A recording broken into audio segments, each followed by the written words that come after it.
Pedro Yaranga está con nosotros, una de las personas a las que más me gusta entrevistar siempre en situaciones dolorosas, porque su visión es clara y es de la zona, de lo que está pasando en el Braem, ante esta noticia que recibimos el fin de semana que nos dejó a todos dolidos y estupefactos. 7 miembros de las fuerzas del orden asesinados en una emboscada brutal, como no veíamos hacía muchísimo tiempo. Pedro, ¿cómo estás?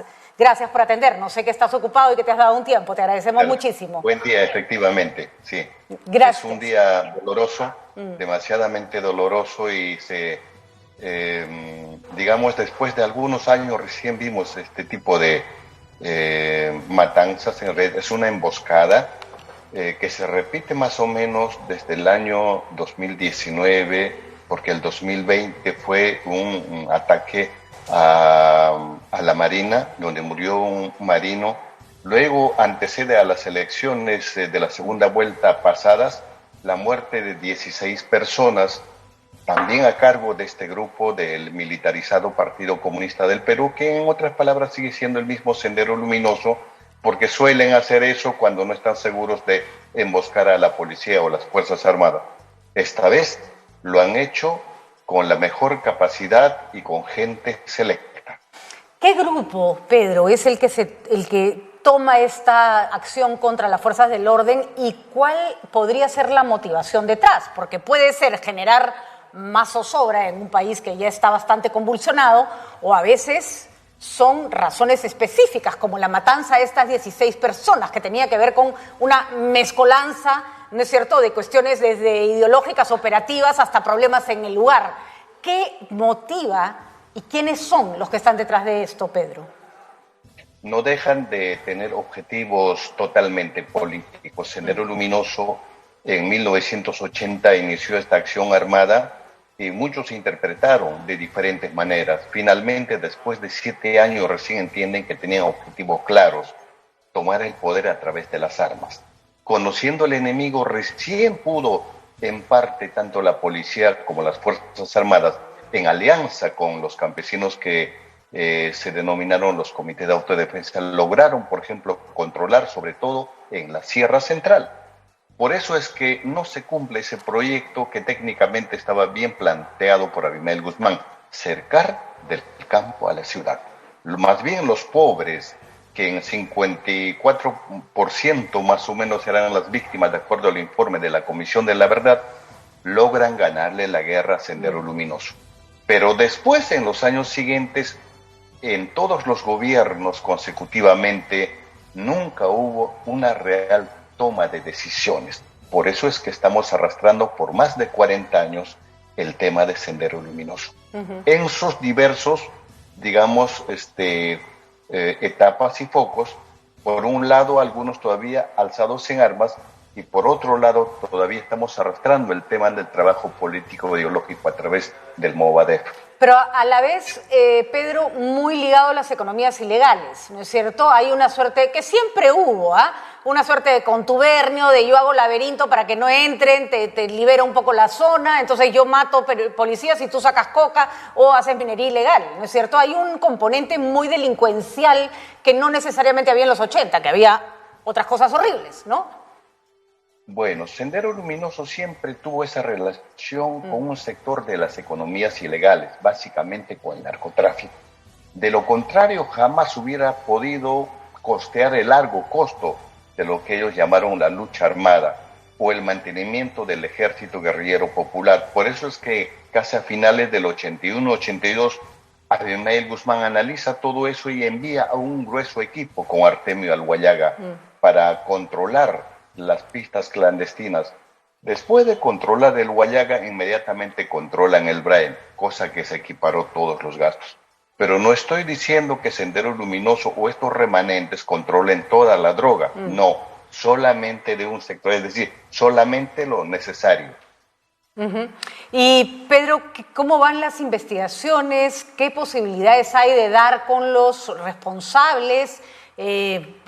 ¿Cómo se está moviendo en ese momento las fuerzas del orden en el lugar? Porque que hayan hecho esto una vez no quiere decir que no lo vayan a hacer mañana o no lo vayan a hacer pasado mañana, ¿no?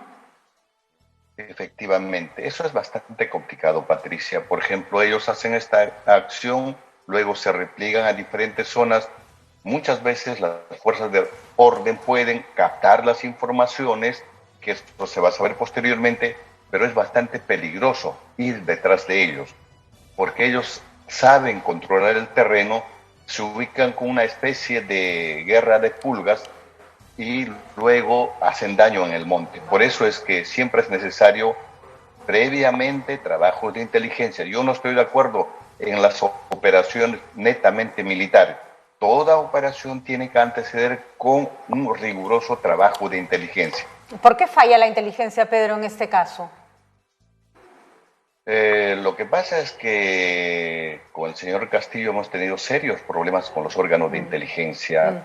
Casi estaban varios de ellos perseguidos, desarticulación casi por completa. Entonces hemos dejado, aunque la lucha contra el narcotráfico y el terrorismo todavía antecedía,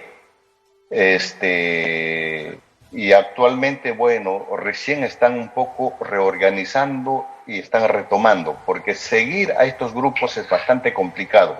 Hay que estar permanentemente tras las informaciones, sea de día o de noche.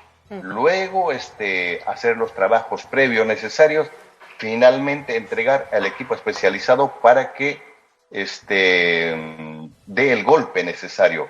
Lo más lógico a estas alturas es dar golpes, pero utilizando métodos no convencionales, o sea, tan igual que ellos lo hacen. Y eso ya nos ha enseñado a través de los años los grupos especializados.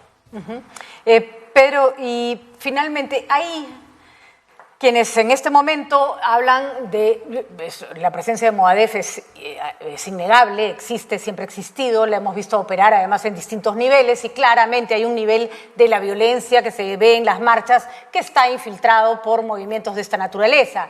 ¿Hay una parte, repito, ¿no es cierto? Hay otra parte de la protesta que no tiene nada que ver y se tiende a generalizar con pésimos resultados, además.